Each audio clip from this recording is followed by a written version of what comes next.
waxa kale oo aan idin sheegayaa dad iyo Soomaaliyeed inaan isla fahmnay tahay halka shan baa lagu xukumay baa la leeyahay arrimaha cuntadu iyadu waxay quutu daruuri cashuur male waa waxyaalaha quutu daruuri ahayn waxaan ka hadlaynaa qofka oo shaar iibsanayo 2 senti ku dar wax dawlad dumiyana maaha wax albaab loo xidhana maaha shaar qofkii iibsanayo 2 senti noogu dar inta weeyaan waa inta badan waa inta marka 2 senti iyo $20 iska rabto boqolkiiba 5 maaha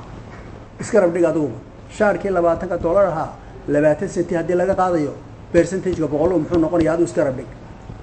5 maaha 5 meesha wax baan u dhignay laakiin qiimihii ku dhacay 5taas ayaan soo yaraynay si aan dadka uga dul qaadno culayska uga dul qaadno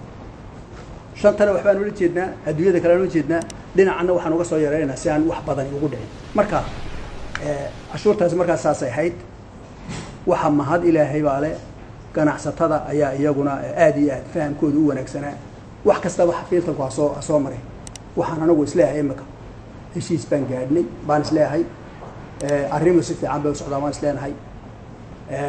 hadhow waa la iskaga iman doonaa wixii kale baan isleeyahay wadankani hadduu doonayo in hore u socdo waxa dhowriya 20 cashuurood baa in la bixiyaa dalna ma sheegan kartid madax banaanina ma sheegan kartid cashuur ma bixinayna ma oran kartid